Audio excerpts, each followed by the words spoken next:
Hey there, amazing, phenomenal leader. Welcome to Take the Lead, a consciousness movement with Angilie Kapoor.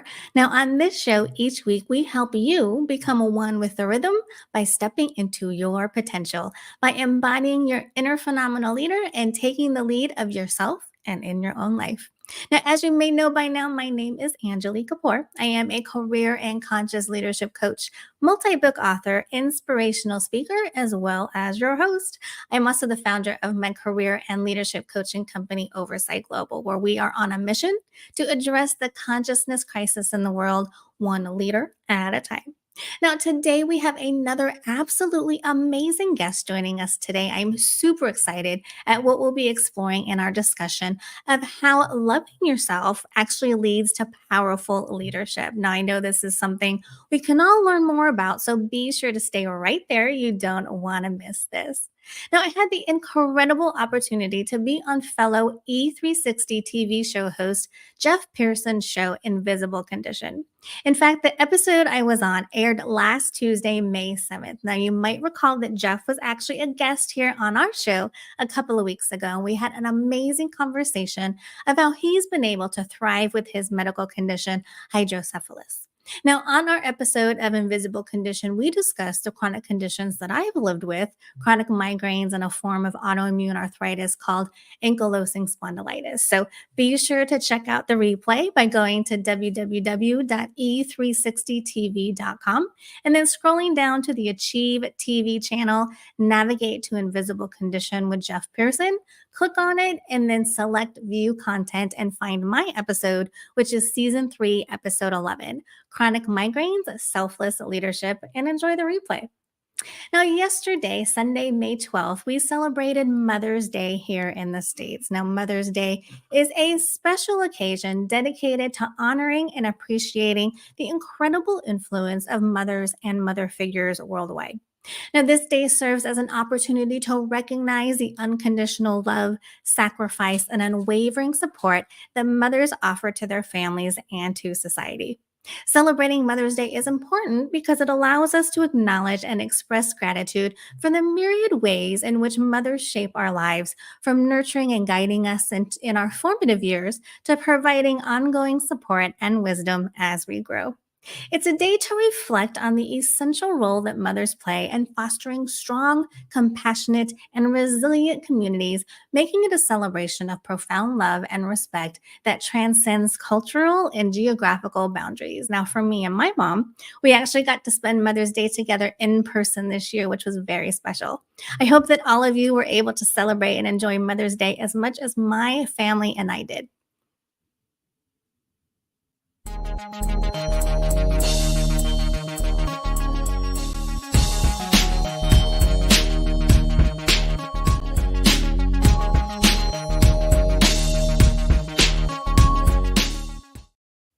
Okay, so as you may well know by now, the premise of this show, Take the Lead, a consciousness movement, is to help you recognize and embody what I call your inner phenomenal leader, your true, authentic self that you are truly meant to be. To help you uncover the power that you have within to step into your potential and contribute to the world as only you uniquely can. Now, to do this in a fun way on this show, we look at the parallels of couple dancing like salsa and ballroom dancing with leadership development to help you become the leader of yourself and in your own life. Now, like I mentioned, today we're going to be discussing and exploring how loving yourself leads to powerful leadership. We're going to discuss the often overlooked importance of self love and effective leadership and the deeper layers of integrity and how cultivating self love is a foundation for self commitment, self trust, and self respect. By understanding and embracing the power of self love, we can learn how to lead from a place of empowerment rather than succumbing to overwhelm, burnout, and imposter syndrome. Now, at a glance, the graceful intertwining of salsa, ballroom, and couple dancing may seem worlds apart from the realm of leadership. Yet, upon closer examination, the parallels between the two are actually strikingly profound. Just as in dance, where self awareness, confidence, and trust in one's own movements are essential for a harmonious partnership, leadership too demands a deep seated love and understanding of oneself as the foundation for strong, effective guidance. Now, the act of loving oneself is not merely a practice in self indulgence, but a strategic cultivation of integrity, commitment, and respect that starts from within. This inner strength and self assurance are what empower a leader to guide with conviction, inspire with authenticity, and lead without faltering into the pitfalls of overwhelm, burnout, or imposter syndrome. Now, in the dance of leadership, self love is the rhythm that sets the pace for a powerful, poised performance, teaching us that to lead others effectively, we must first master the art of leading ourselves with compassion and confidence. And with that, what are your thoughts or questions on my monologue today? Let me know by emailing me at admin@oversightglobal.com.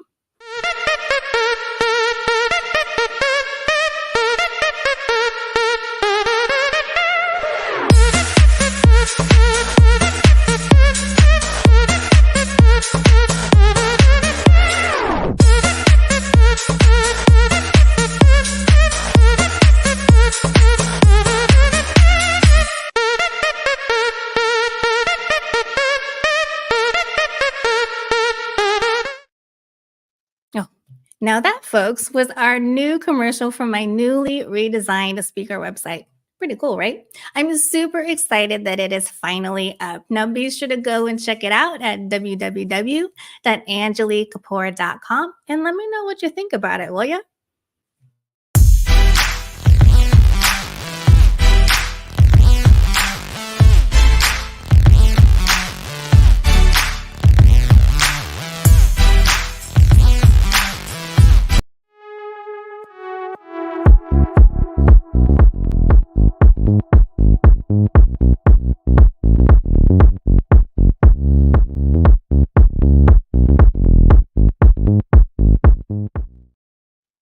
Okay, so let's get to our guest spotlight. Now, business and life strategist Tanja Diamond is here with us on the show today to help us explore the self love leadership revolution and the often overlooked importance of self love and effective leadership. Now, Tanya's 45 years of unique worldwide education, extensive knowledge in thousands of subjects and certifications in hundreds of modalities make her the go to for everyone who needs solutions and results quickly. Tanya is a 5 time #1 international bestselling author, a 2 time international TEDx speaker, and the creator of Modern Tantra, the 7 Tantras of integrated intelligence, recover your life in 20 minutes a day, and discover your unique speaking style. Now, phenomenal leaders, without further ado, please help me welcome to the show the absolutely amazing Tanja Diamond. Hi, Tanya. Thank you so much for being here today. I can't tell you how excited I am for our conversation. Thank you. I'm super excited to be here as well. Now, before I forget, we will be periodically displaying Tanya's contact info and social media platforms. So if at any time you feel called to check out more information about what she does and how she might be able to help you, be sure to go to those platforms, follow her, and connect with her. All right. So, Tanya, we are talking about self love and how that plays into effective leadership. So, as you know, I like to define things so it's not just this ambiguous term that's being used for 40 minutes. Absolutely.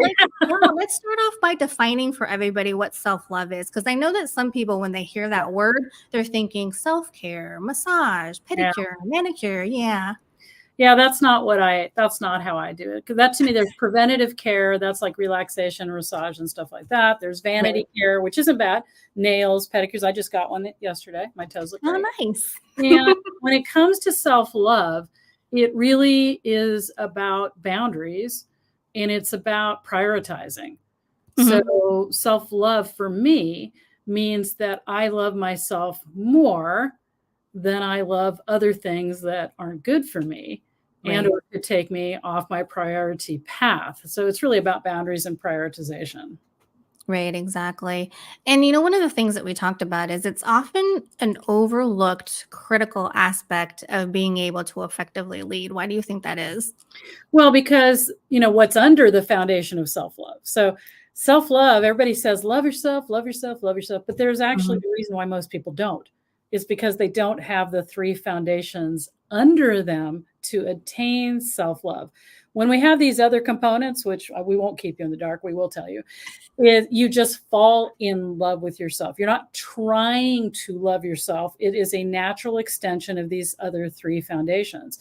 So when it Right. comes to leadership, it's like the icing on the cake. You can be a great leader with these other 3 foundations, but you need them. But when you have the self-love, it's like, I guess, the cherry on top.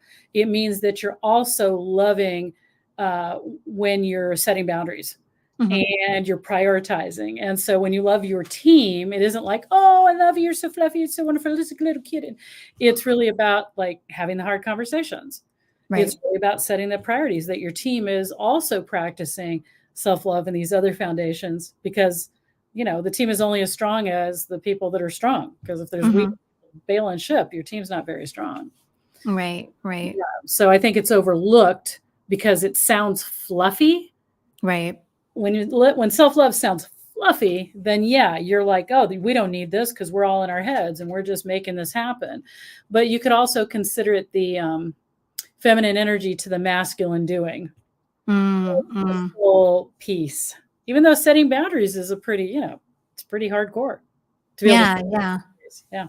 I also think that maybe it's overlooked because it is again kind of misconstrued or misunderstood as being, arrogant or narcissistic, you know what I mean? No, And that's not what we're talking about. no, I love myself. I mean, yes, as somebody who's an autistic polymath, I do get misconstrued as arrogant at times.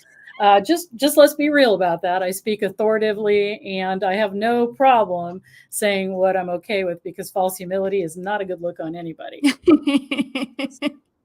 But no, we're not talking about arrogance. We're not talking about self-love in the context of I put you should put your needs first to successfully manage. Mhm. But really, should you be putting your ego first? That's not self-love. Right. So, we don't get taught this. So it's like a foreign concept. Exactly. But I'm hopefully also going to get into the bottom 3 rungs so we can find out how to get there. But from our perspective, self-love isn't just wandering around, making sure that you're in a bubble bath, when you take meetings, or Mhm. that you're all like toxic positivity with your whole team. I just love you all. Y'all are so great. This is so wonderful. While in the meantime, you're not having the hard conversations because you don't love yourself enough to have them. Exactly. Exactly. Yeah. I mean, I know when I was in the corporate world and I was in management roles, one of the things that really helped me was actually becoming more self-aware, like getting to know myself better. And then I just kind of found that I naturally started to like myself and eventually love myself. And when I wasn't in that state, things just seemed so much easier. Like you're saying, having those difficult Yeah. conversations, being Yeah. able to prioritize and things like that. So I know for me, that was my experience, is that self-awareness kind of led to self-love. And that just, led to me being able to do things kind of instinctively, it felt like. Yeah. Well, if you turn self-love into self-led, Mhm. all of a sudden everybody will be okay with it. That's true. The idea of self-led. Oh, I'm self-led. I'm aware and I'm leading from myself. That means that, if I don't sit on something that's intolerable until I blow up. Mhm. So, if you need to interchange the self-love with self-led to hear us, because maybe you're like self-love, I'm not, then you might do that. But to have boundaries, to have prioritizations also means managing your self-love is also about managing your resources. Right. And so your resource, you only have X amount of resources, energy, right? And time and Mhm. things. And if you're self-loving, you're also calculating and managing and keeping track of that so that you don't let your work burn you out. Because usually there's one team member or one thing or one project that is especially frustrating, right? And so it leads to that feeling of you're high maintenancing that situation because you don't know how to put a boundary on it. Right. Now all of a sudden everything gets pulled into that yuck. Mhm. That's a technical term, by the way. I want you guys to all use that in the corporate world, into the yuck, right? That's sticky, messy, energetic swamp. You don't really want to go down there. It tanks you. If you're tanked, everything else starts falling into that black hole too. So, Right. yeah, that's why So self-love. so let's actually talk about creating those boundaries because, that's something that we're not taught either. It's kind of something you have to experience and figure out kind of on your own, really. So, what are your kind of suggestions and recommendations on creating those boundaries around, your energy and stuff like that? Well, if I might start at the bottom of all of this, those Yes, three of other course. things I was talking about, because quite frankly, self-love is something everybody's trying to go for, like I said, without a solid foundation. That's Right. trying to say, I'm going to invest, but I'm $50,000 paying 30% interest on my credit cards. That's what we're talking about. So at the bottom, and this will answer your boundaries, by the way, Okay. because this is where it all starts. So at the very bottom of everything we need to do in life, first of all, I believe our purpose is self-management. Mm. So that's not super sexy. I get it. Everybody's like, oh, no, I want a super sexy purpose. Well, if you can't manage yourself, you're never going to get to the super sexy purpose. So That's true. basically, right. So here we are. At the very bottom of everything is the ability to have self-commitment. Most of us lie to ourselves. I actually did a TEDx talk on practicing deliberate self-honesty, because most of the time we lie to ourselves all the time. Who here Mhm. has said, I'm going to get up at 6 a.m. and go work out? And then you don't, or you do it for a few days and then you stop. All right. Mhm. When we don't have self-commitment, we can never achieve self-trust. Mm. Now, the majority of people are wandering around with lack of self-trust and they don't realize it because they never heard of this. Mhm. Of course, I trust myself. I'm like, really? How many times do you lie to yourself a day, let alone a week? I'm not going to eat those carbs. I'm not going to spend that money. I'm not going to let that person do that to me again. I'm going to take Mhm. a walk after dinner. I mean, like countless lies. And every time you lie to yourself, you erode your self-confidence, your self-esteem. Self-lying leads to anxiety, social anxiety, um, all sorts of basically it chemically imbalances. It makes us anxious. Mhm. So, right. So building that self-commitment requires that you start doing tiny little practices that you can be successful at. 30 days in a row, keep going, keep going. You do it tiny, tiny ways, but you start building your trust back up. When the self-commitment happens and you keep your word to yourself, more Mhm. important than anybody else, you build self-trust. Right. Now, when you build self-trust, you start making decisions easier. Your neurochemistry moves out of anxiety mode and it allows you to interact and handle everything better. So you start healing from the chronic stress that you're under when you're lying to yourself all the time. Right. So building that self-trust requires that you stay vigilant. Now, not only internally, I'm lying to myself, but the ways in which you lie to other people, Mhm. right? Then you could say integrity, but to me, integrity is being a total integrated being. So this is beyond integrity, follows way further along. Okay. But then the self-trust builds. The more your self-trust builds, the more you can commit to yourself. And the Mhm. more that happens, all of a sudden, boom, you gain self-respect. Mm. Self-respect cannot be built on a floppy, yucky foundation. Something will always crash. You may be great with money, but horrible in relationship. You may be Right. great in relationship, but something you'll know, because unless you have all of it handled and your neurochemistry is awesome and your nervous system is fantastic and you're not medicating yourself with alcohol, sex, drugs, whatever else, yeah, that's a good foundation. So from Mhm. those three, it's quite easy to fall in love with yourself. Because Mm. what's not to love? Look, we teach everybody, don't trust liars. And if we lie to ourselves, what are we eroding? Self-trust. Right. We tell us all the time, people who lie to you have bad character. Mhm. So the reality is, unless you fix these bottom three, you don't like yourself very much. Right. You can't. How do you like something that you're constantly programmed to think is bad character, not trustworthy, not reliable, all of those stuff? So you got to fix the Mhm. bottom three. So then when it comes back to boundaries, we find that it's much easier to have boundaries when you've learned self-commitment, because you're giving yourself a boundary. I am not Right. going to do X, Y, and Z, or I am going to do this. And then something else comes along and you're like, oh, no, I've committed to this. That's a boundary. So we Mhm. start learning these boundaries. Self-trust, that's a boundary. You start to go off track. You're like, no, that doesn't work very well. I'm going to get back in line with my values and these things that I said. Self-respect. When you have self-respect and somebody disrespects you, you're going to be going, yeah, hold up. Right. Right. So, Mhm. and then all of these start building your self-love, which then makes it really easy to say, wow, my energy, I'm worth something. My Right. energy is worth not putting up with this crap anymore. My energy is worth putting up boundaries and timeframes and things that I don't do because we think we're being nice, which is a really Mhm. bad word. That's the bad 4-letter word, by the way. Nice. Nice. Yeah, that's the bad 4-letter word. Kind is different. Kindness starts by having self-compassion and love that you can extend to others because you're full. Right. Right. Being nice, it's not a good look on anybody. So hopefully that makes sense, that's building those small practices of self-commitment that, let's say I do this with my clients. You got a 30-day self-commitment. Mhm. Make it something super small, something you can actually do. I'm not going to hit the snooze button ever again. By the way, that's the worst thing you could ever do is hit snooze buttons for your chemistry. Don't ever hit it again. But for some of you, that's too big. So find something you can track and be successful at every day. Now, let's Mhm. say you get to day 29 and you Mhm. space it out.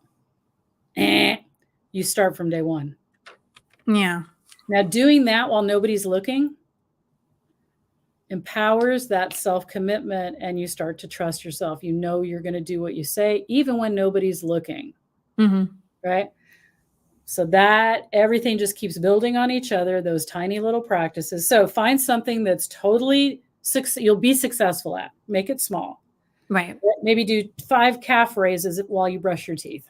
Mhm. Doesn't matter what it is, right? Do something. Track it. Congratulate yourself on your success every time you're successful. And then next 30 days, pick a little bit harder a challenge and cycle this through the year. I do 30-day challenges and I've been doing them for 30 years, Mhm. right? And that's basically making sure that I'm consistently staying in that space of self-commitment and self-trust and Right. building all of those pieces that basically then allow me to have the boundary. I can go, oh, that doesn't feel right. It's going to take resources. I know what my commitments are. I know what my priorities are. I know what that, and this is outside of that. Maybe I can do it this once. I'm resourced this week really well, but I won't do it again. Like recently, I've turned down 164 business opportunities in the last month. Oh, So my wow. commitment was no to anything that wasn't actually monetization in the moment, not Mhm. authority building on the come, on the whatever, right? Mhm. And so that was an interesting one. Saying no is one of the hardest things most people do. No, Right. without a whole bunch of stuff around it. So Mhm. be like, hey, I really want you to speak on my stage. No, not this year. What? Right. Yeah. So yeah, lots of fun, creative ways. And so that helps build all of that. You start to be very clear about your priorities. You start to lose all the fluff and stuff around you that's draining you from the things that are most important, whether that's in business or your family or the balance of the two. Right. Right. My housemate and I had a discussion today where I said, a little off tangent, but it applies. If women would stop dating men who didn't treat them right, Mhm. we'd have a lot of celibate men. And then there'd be a turnaround. Then there'd be a revolution. And we have a lot of men stepping up to be more respectful. Just saying. That's true. That's Power in the true. boundaries. Power in the boundaries. So I wanted to go back to the self-commitment piece and Yeah. how it's really about us, you know, stopping lying to ourselves all the time. So Yeah.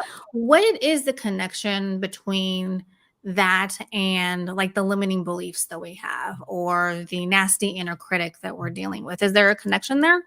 Well, okay. So basically, the lies we tell we're all programmed, right? And I'm sure you're Right. a sophisticated audience that knows that 95% of what you guys think you're doing is free will is not. It's Mhm. programming.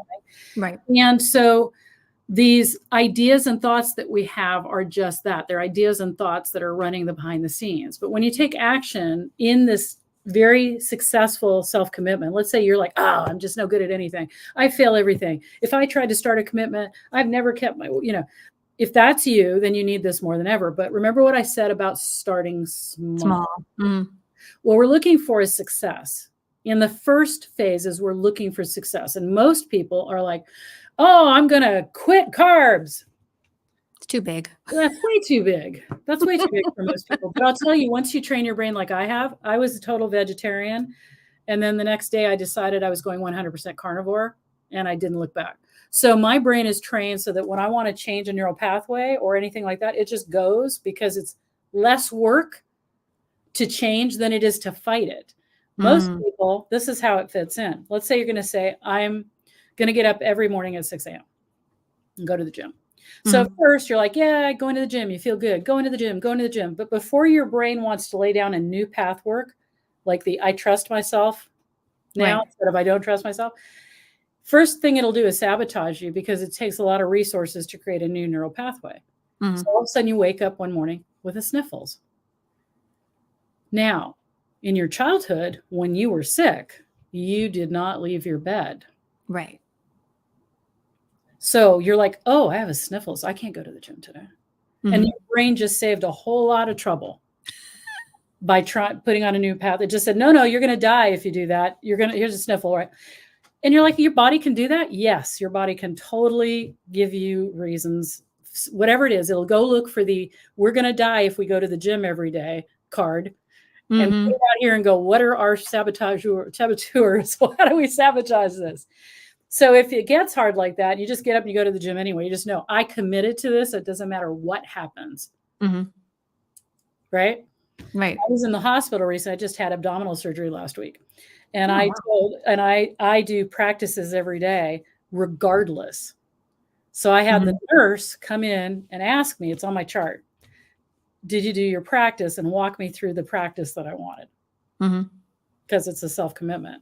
There is no excuse. I mean, maybe if I was unconscious in a car somewhere that nobody'd found yet, but that's pretty extreme.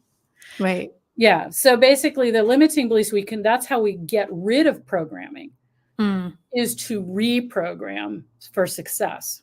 Right. But we have to start small. Most people start too big. Right. Yeah. It's got to be something you can be successful at. So you've achieved that, because our brain likes to follow that success as long as we're not sabotaging it along the way. Right. Right. Yeah. I mean, again, when I discovered my own mindset years ago, I was, astonished at just how powerful it is. Like what you're saying, most of the time it's working against you. So, to really, recognize that and then be like, okay, how do I stop my mind from working against me is really, like you're saying, rebuilding those neural pathways. And you have to do that in tiny steps. Yeah. Because, you've been living by programs for your entire life. Right. And the fact is that the tiny steps to success, they actually happen. It happens faster. So if you do this way that I'm saying, you'll get there faster than you trying to think about how to reprogram. So there's this thing called the 5 innate systems, INNAT, right? 5 innate systems, which I coined. So you haven't heard of them, you're not missing anything. I'm about to lay it on you. When we develop, right? When we're created, however that happened, you decided God, energy, doesn't matter. We start off energetically. Sperm meets egg, and there's a commitment to bring energy into physical matter. It's like an agreement. Boom, energy. So that's innate system number 1. Next is chemistry. That starts off a whole bunch of chemical reactions, cell division, this, that, the other. Eventually that leads to feeling and sensation, which leads, eventually you get to the physical. The physical body's forming all the way, right? But the last thing to mature is what? Our brain. At 25 years old, we finally develop critical judgment. Really? 25. Yeah, so we're asking kids to go figure out what they want to do at 18. They don't develop critical final judgment, good judgment, until 25 years old. Wow, that's crazy. I didn't know that. I didn't think it was that old. So let's give ourselves a break. So anyway, we're all trying to figure out. So if it's those 5, they work in concert. If you try to heal or change from your brain, which is what everybody wants to do, guess what? You've left out 4 other things that are critical to everything you do. So energy doesn't mean you have to believe in the woo-woo if you don't. But everything's energy at this point, right? Hey, everything's energy. So if your energetic connection, meaning resources, let's call it that, you're drained of energy because you're giving, this drained resource cannot help you fix this other, even a physical. You break your leg, you're like, what does that got to do with energy? Well, that has to do with a lot of things. Got in that car wreck, broke your leg. Here's what happens. Your brain programs that cars are dangerous, especially that intersection, right? And that's a problem. And now your leg is hurt. So car equals leg, driving. Every time you get in the car, your body will tense and you won't even know it. Yeah, exactly. Right? Unless you unprogram it. So danger, right?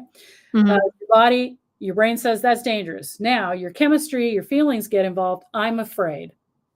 Before you even realize that it's happening. Why? Because your chemistry is already alerting you and your energy alerted you before that. Energetically, you are coming up to that intersection. All of a sudden, chemistry floods through your body. We're in danger. All this is happening at the same time, right? You get sensation, gut clenches, stop breathing, hand, white knuckle on the steering wheel. Right. In the meantime, so there's your physical body. Now you're creating tension in your shoulders and you're chronically tense. And then, your brain is in the meantime running this orchestra saying we're in danger.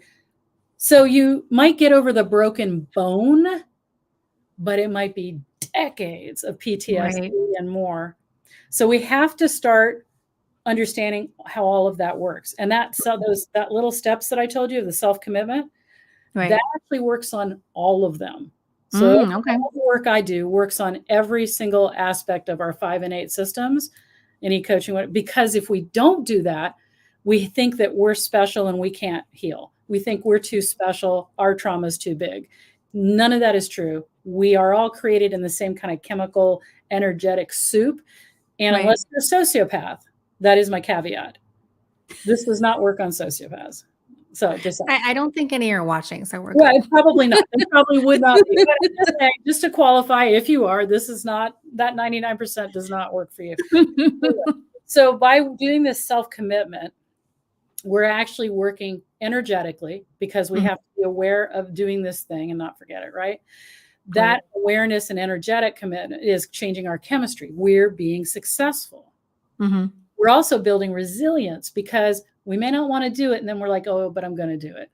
Every time you do something hard or uncomfortable like that, you build that part of your brain. There's an actual part of your brain that gets bigger when you tackle discomfort like that. And that's a good resource to have. And so then that builds the chemistry, changes how you feel about something. That changes your physical body because when your physical body is not happy, it's tense. And so you're not in danger, so you relax. And then your brain is the last thing to start flipping the script. Right. So it sounds like you really need to have this kind of awareness in different ways of, something that's happening to you. If it's something that's happening to you that's negative, so that you can change that into a positive. You could, or you could just bypass all of that. That's the why. That's the brain wanting to understand why. And I'm saying you don't need that. You can just take the action of doing this one small thing, commit to one thing, do it for 30 days, commit to something harder, do it for 30 days. You don't need to know why you got there. You don't, what I call, and I don't know is this a PG show or is this I'm about to use a word. Yeah, go ahead. So there's this whole thing called mental masturbation where we go out to learn why. The reality is there's so much why out there that we'd all be fixed. That's true. It's not the why. Remember, your brain develops last. It's the least important thing of change. Okay. So the self-commitment, just that's all you need. That will revolutionize your life. If you do that, hit me up 6 months from now and tell me all the changes that have happened. Because no matter how small you have to start, that success builds and builds and builds and builds. And then next month, take on a little bit of a harder challenge. And then the next month, take on a little bit of a harder. But if you mess up, you have to start at day one. Right. Okay. Right. And that, like I said, that's going to take care of the self-trust, going to take care of chemistry. You're going to get out of all this kind of, so it's just a full energetic 5 and 8 system go, because I like to be efficient.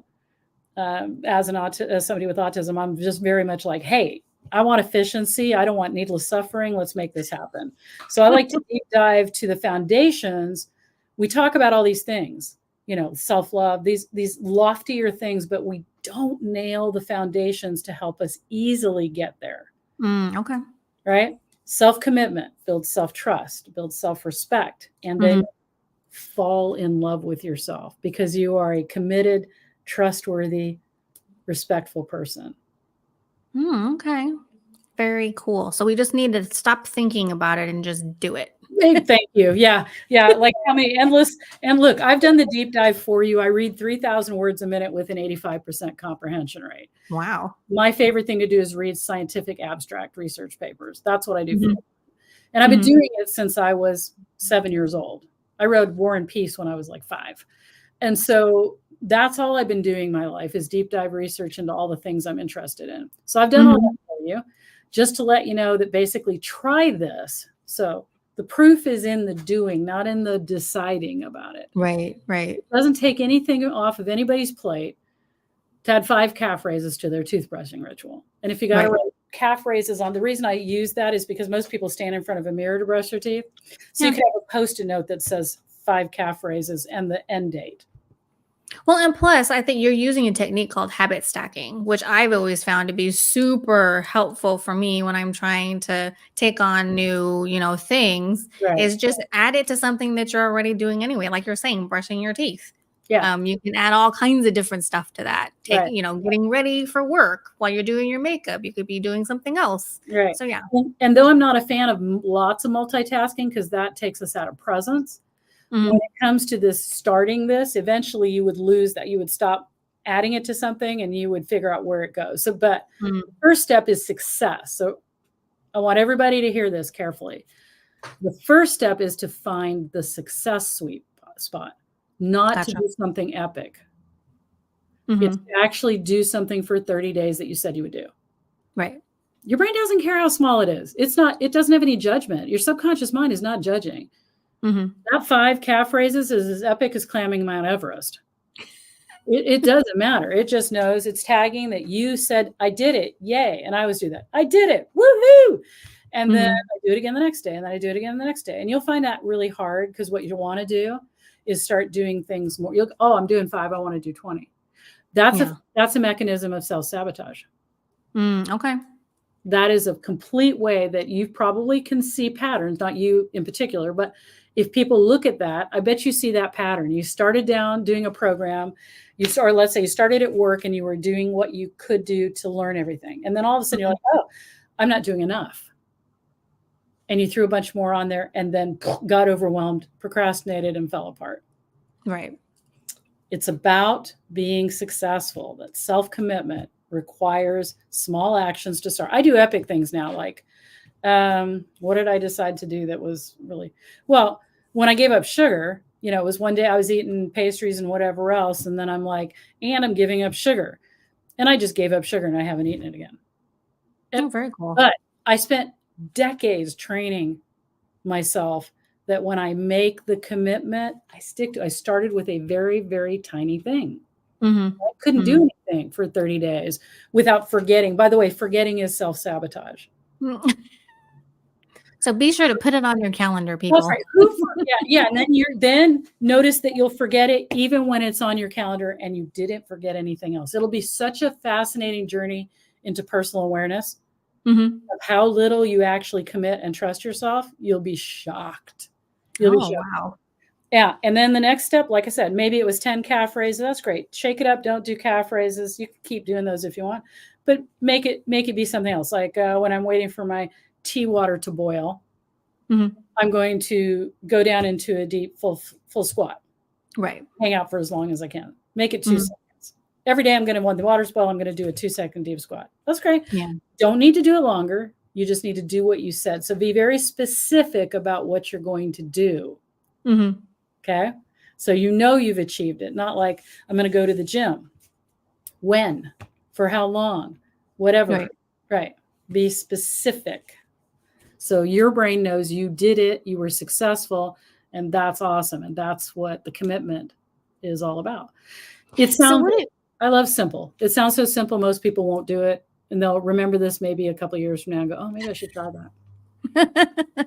So what are your tips on, when we do forget or when we do screw up and trying to do the small things and we Yeah. have to start over from day one? Because a Yeah. lot of us kind of are in that mentality of, we start beating ourselves up. We start telling ourselves, Yeah. oh, we can't do this. Yeah. So what are your tips on that? Yeah. That's awesome. You notice how well that's been working? First, notice how well that beating yourself up has been working. Because if it worked, Right. you wouldn't be doing it anymore. So, okay. I am a big proponent of not doing things that don't work. Exactly. I don't know. Maybe it's all that self-love I have. So no cheese down that hole. That is not working. Let's not go there. It's not efficient. So when you mess up, which you inevitably will do, and it's Right. good when you do, because when you do, it's about catching yourself and it's about getting back on track. So Mhm. you go, wow, Tanya was right. I spaced it out yesterday. It was going along fine. I made it to day 27 and all of a sudden I just, spaced it. Or I had an excuse. I had to make an early morning phone call. Yeah. My daughter-in-law was visiting. What's that got to do with calf raises brushing your teeth? But you will use that excuse. So one, you'll find your excuse. Two, acknowledge it. Wow, Mm. check out my brain sabotaging me. So get Mhm. curious. Curious is like, that's so interesting. And now I'll do the thing right now. And this is day one. Mhm. In fact, don't wait till the next day. Right. Do it right then. Yeah. Just jump back on that horse. Yeah, just do it right then and then start. Up day one. All right, we've got this. Mhm. Because you're building success and self-commitment. Right. And creating that momentum. Yeah, exactly. And you're like, oh, I spaced it. I can't remember if I did it yesterday. Then that's you didn't do it. So Okay. pay attention when you're doing it. That's why I'm not a big fan of the multitasking. Like, Yeah. I like to say things out loud. I'm going to turn my toothbrush on and I'm doing my 5 calf raises because now I'm engaging all sorts of pieces of my body. Right. Okay. Right. And so then I'm brushing my teeth and I'm going 1, 2. I make a big deal out of all this because it's fun. I like, we heal in fun way faster than anything else. So I'm all That's true. Yeah. right. 3, 4. And then when I get to 5, I'm like, woo, superstar. I'll go tell my housemate, I did 5 standing push-ups today. And she's like, wow, you're awesome. And so we're reprogramming for success, for happiness, for joy, that succeeding is awesome. And now I'm an epic person. For me to celebrate being able to walk down 2 stairs without holding on the rail, which is my latest thing, and I used to be an extreme athlete, requires me to show up and just make that a habit to succeed and notice those instead of going, I used to. I don't care what you used to do, what you're doing right now. Exactly. Staying present. Exactly. Right. So that was that commitment right there. So you can go ahead and beat yourself up if you want. It's a big waste of time. Doesn't really do anything except keep you stuck and small. True. Very true. Bad strategy. All right. Tanya, this is amazing. Thank you so much. So how can people get a hold of you? Do you have any special stuff going on?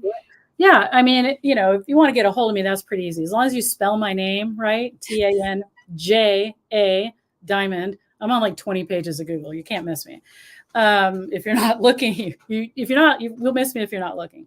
As far as what we're talking about self-love and leadership today.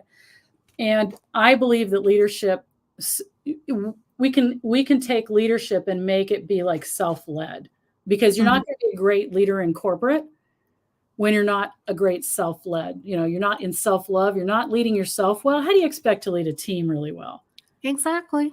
I mean, so I think, how do you lead your family? How do you lead your children?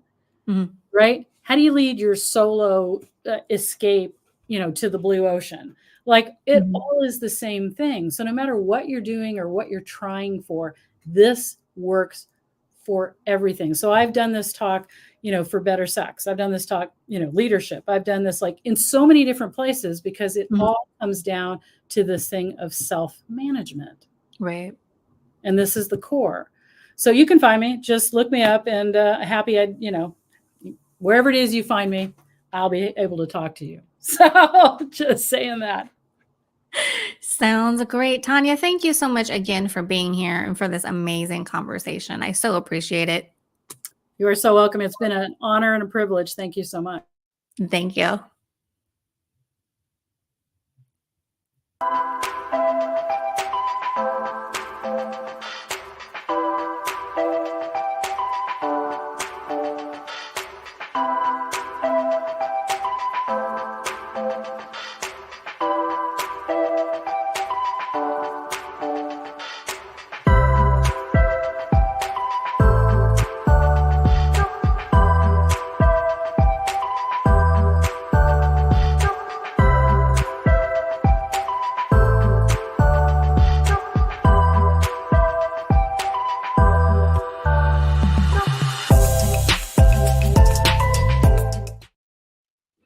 Okay, now I am so excited to announce the launch of our new premier transformational coaching experience called Meant to Lead. Now, unlike traditional career management and leadership development programs, Meant to Lead emphasizes the internal growth and self leadership as the cornerstone of effective leadership and career growth. I've spent the last 2 years meticulously crafting Meant to Lead, drawing from the insights I've gained from my own journey as well as from guiding others. Now, central to the program are the four components which I've identified as being crucial for personal transformation: a proven strategy and process, acquiring the proper tools, having the right guidance, and being an environment conducive to growth and success. Participants of our Meant to Lead transformational experience will embark on a transformative journey, discovering their inner phenomenal leader and learning to lead themselves to success and fulfillment. My philosophy is grounded in the belief that effective leadership stems from mastering self leadership and tapping into one's extraordinary power. So don't miss this opportunity to unlock your fullest potential. Go to our website now for more information.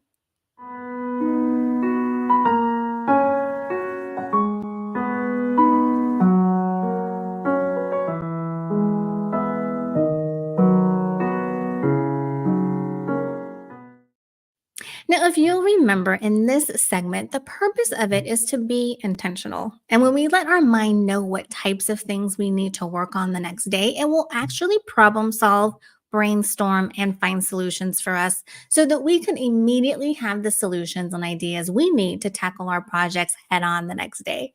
Now, this segment offers a unique approach to personal growth and empowerment, where you'll learn how to tap into the power of your subconscious mind and use it to manifest your deepest desires. So, today in this segment, I want to briefly discuss the importance of sleep and giving your body and your mind time to rest, recover, and recuperate.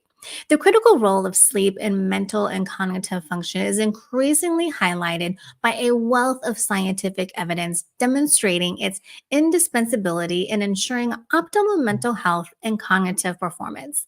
Research has consistently shown that during sleep, particularly during the deep REM phases, the brain engages in various essential processes such as memory consolidation, problem solving, and emotional regulation. Now, this is also where our subconscious mind works diligently, aligning our desires with actionable ideas and solutions, setting the stage for us to tackle our projects with clarity and confidence upon waking. This REM phase sleep emerges not only as essential, but foundational in manifesting our deepest desires and achieving our goals. Now, one study from the National Sleep Foundation found that adults require between 7 to 9 hours of sleep per night to function at their best. Yet the CDC reports that 1 in 3 adults does not get enough sleep, a shortfall contributing to a range of cognitive impairments, including reduced attention span, diminished memory, and decreased problem solving capabilities. Further compounding these findings, the Harvard Medical School research underscores sleep's role in creative problem solving, revealing that individuals who achieve adequate rest are 33% more likely to infer connections among distantly related ideas. Now, beyond cognitive performance, sleep's impact on emotional and psychological well being is profound. The American Psychological Association highlights studies indicating poor sleep can exacerbate emotional disorders such as depression and anxiety, while good sleep patterns are associated with better emotional resilience and positive mood regulation. Now, these statistics and findings underscore the vital importance of sleep not just for physical recuperation, but as a foundation for mental sharpness, creativity, problem solving abilities, and emotional stability. By prioritizing sleep, we invest in our mind's capacity to operate at its peak, enabling us not only to manifest our desires, but to approach life's challenges with a clear, focused, and innovative mindset. And with that, my challenge for you this week is to get the rest and sleep that not only your body, but especially your mind needs.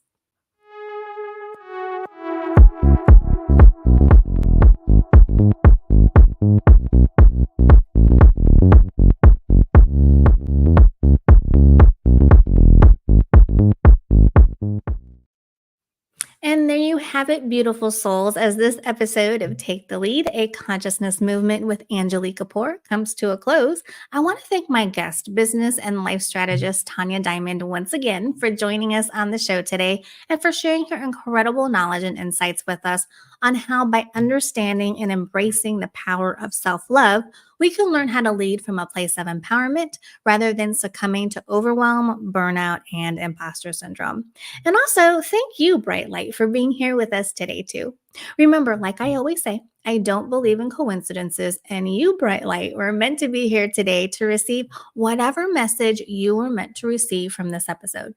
So keep showing up, keep loving on yourself, and keep making progress on your journey to becoming the phenomenal leader I know you truly are. Now, be sure to join me next week as we'll be exploring another amazing topic with our special guest, licensed social worker, psychotherapist, journalist, author, and speaker, Edie Weinstein.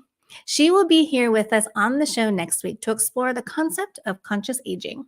Now, I've already had an interview discussion with Edie, and I can tell you she has so many incredible gems of wisdom. So trust me, it'll be another conversation you won't want to miss. So be sure to set your reminders to be back here with me next Monday, May 20th at 6 p.m. Pacific time. All right, my beautiful, phenomenal leader, have a great week, and I'll see you next Monday. Take care. Coming up next week on Take the Lead, a consciousness movement with Angilie Kapoor. Guest Edie Weinstein is here to discuss conscious aging. Don't miss next week's episode on E360 TV.